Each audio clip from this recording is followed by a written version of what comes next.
Alright, hello everyone. If you are a new viewer, welcome. If you have seen some of my other videos, welcome back. Today we got a new review, and that is a Tomahawk review. And we have the SOG Voodoo Hawk.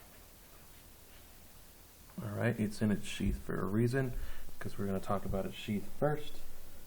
And we're going to compare it to this one. For starters, this Tomahawk is made in China, designed by SOG, so, you know, take that with your grain of salt, whatever. I don't really care. But, so, let's get into a discussion about these sheath. They're made of ballistic nylon. It's basically this kind of soft nylon. Outside has a plastic liner inside, so it kind of keeps its shape a little bit. Has 4 snap button closures here. This one does as well. But this sheath is better than this one, in my opinion, due to the fact that this sheath actually holds the Tomahawk in a lot better. Well, it actually holds it in, period. The United sheath doesn't really do a whole that good of a job. I mean, the Tomahawk wobbles as is when all the snaps are closed. Hopefully you guys can see the snaps are closed. But yeah. But if you attach this to, say, a backpack like I have done, or, you know, web gear, if you can find a way to mount it without it flopping around, you'll still get a lot of this movement. And as you can see or hear, I've already unsnapped one button, or one snap. So you get this kind of movement, and as that Tomahawk moves,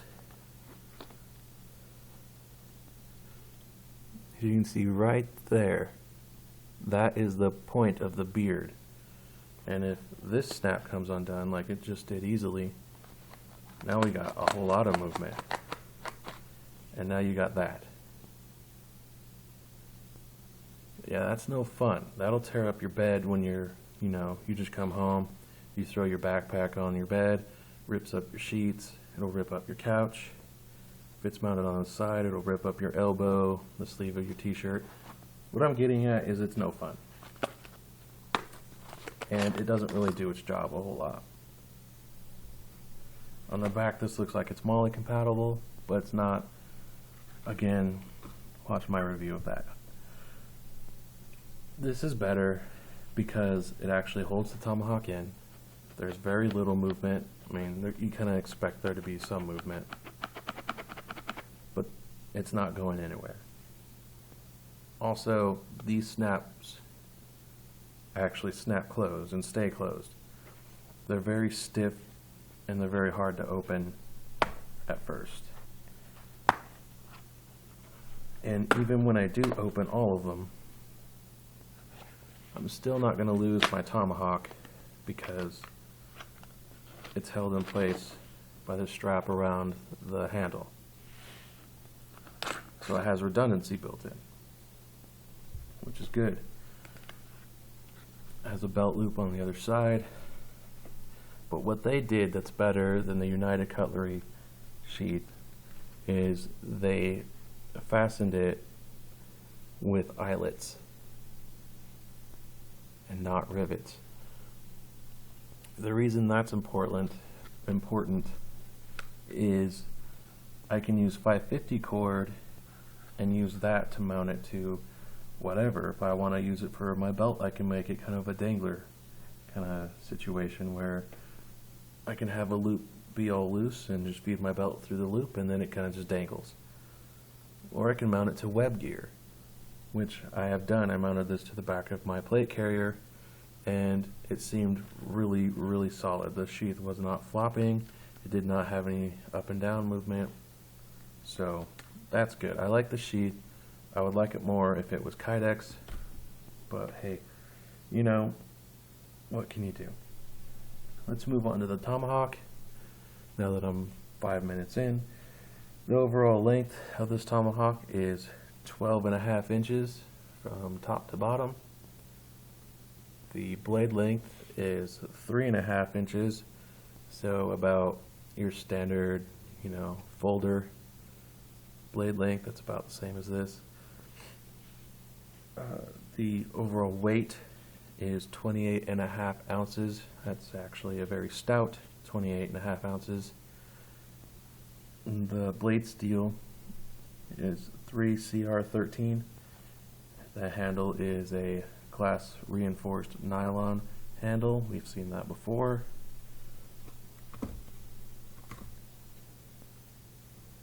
And the sheath is kind of MOLLE compatible if you use 550 cord. It's better than the United Cutlery one.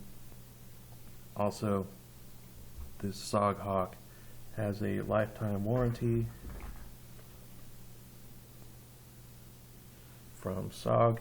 Also, I've heard that United Cutlery's customer service is, it kind of sucks the big one. I've heard nothing but great things about SOG's customer service, so if you have a problem, it'd probably be best to contact SOG at www.sogknives.com, and they'll probably get everything squared away.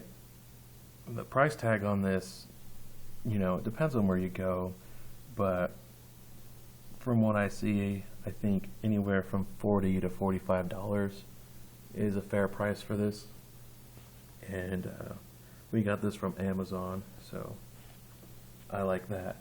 Now, the main differences between the two Hawks, other than blade shape and whatnot, is the fact that you kind of see the construction here. Is that this one has 3 bolts in the tang, and that's about it. It's just kind of bolted into the handle. On the SOG, they kind of went a step above that in that there's 2 bolts here. You see that the tang is kind of exposed, and they also have this metal ferrule here, or collar. I'm going to call it a collar from now on because ferrule is hard to say. But anyway, they have that, and I think the tang on this bad boy actually goes, it kind of tapers and goes into the handle, and it goes down to about here inside. But I'm not sure. I know it doesn't stop here because I can't see through it like I can on the United Hawk, which I know that this stops here because I can see all the way through to the other side. Another thing I like is that this has a flat or a straight blade, I guess I should say. So the blade is straight on this, whereas on the United Hawk, where is it? There we go. It's kind of swept. I don't mind that it's swept. I just hate that it's got this arc up here on the top.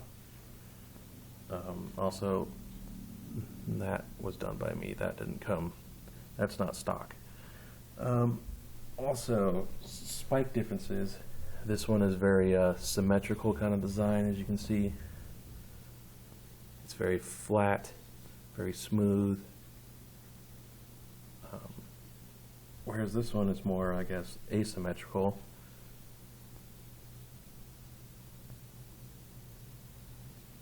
And both are very, both spikes are hexagonal in nature, and where they have 6 sides. But so far, I think that this spike is going to be better than the other one, especially if you're penetrating things like aluminum or car doors, stuff like that. This doesn't have any real catch points on it. It does have these serrations under the bottom here. Well, kind of serrations, some more grooves than anything. But that's mainly for clearance stuff, and we'll get into that in a second. I wanted to point out to you, that this spike is slightly different than stock. As you can see, it has exposed steel on this one. That is because I smacked a glass bottle from one of those apple cider, sparkling apple cider stuff for the New Year's. Well, I hit the bottle with this spike, and it flattened that spike pretty good. So I had to kind of resharpen it. no big deal. I kind of knew that would happen, but I can't complain. I do like the Voodoo Hawk more than the United Hawk, simply because, one, it looks better, in my opinion. Two, this one it feels better, like it feels more beefy. It feels almost like it's full tang. I know that's not, but it feels that way. I also like these notches that they have in there, and the fact that the tang is exposed, as well as this metal collar here, because say that this would be the bottom of the window. You smack a window and you want to rake the glass out. Well, as you can see here, if this was the base of the window and I was scraping along the side, there's nowhere for that glass to chew up my synthetic handle, really. Whereas on this one, the United Hawk, I can't really do that as easily. It's gonna, glass is gonna contact the edge of this handle, it's gonna chew it up, gouge it out, things of that nature. So, I appreciate the design there. Also, this one has a steel butt gap on the end. It's just bolted on with an Allen screw here, and that adds a little bit of bottom weight to it. It's not all like front heavy. It is still front heavy, but not as much, and I do like that. It gives you a nice hammer point. I have used that on some ice, and it worked pretty well.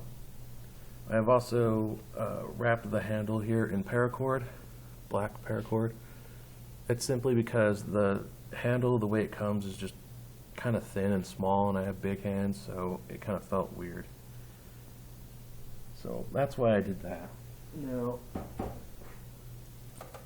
far as some visual reference of damage, this is a Sony DVD player, and no, that's not, any kind of statement towards the Sony hack or whatever. It's just because I had this DVD player, it no longer worked for a while, so we replaced it, and I just smashed it because why not?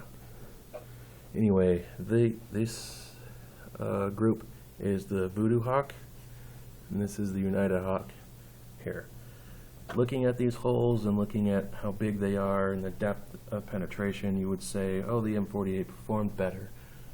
But in reality, the reason why the SOG didn't go as deep is because I picked like the most cluttered spot on this DVD player to impact, and there's just plastic, there's a little, the little motor in there, and I'm hitting all of that as I'm driving through these holes, whereas the United Hawk had like nothing. So the United Hawk kind of cheated a little bit. But there you go, there's damage. It's not huge or anything, but if you want to see the whole video, go watch it. It's on YouTube. Also, excuse me. Also, I wanted to comment on how the spike got flattened, and so I had to grind it back to normal. This one also got flattened, and I had to regrind that too. So, glass does a number on spikes. That's just kind of how it is. Overall, I'm very satisfied with this. I would recommend it to people if they were looking for a good Hawk. Overall, I rate it 8 out of 10. If it had better steel, of course I would rate it higher, but what can you do? Anyway, guys, thanks for watching. I appreciate it, and hope you had a good New Year's and good holidays.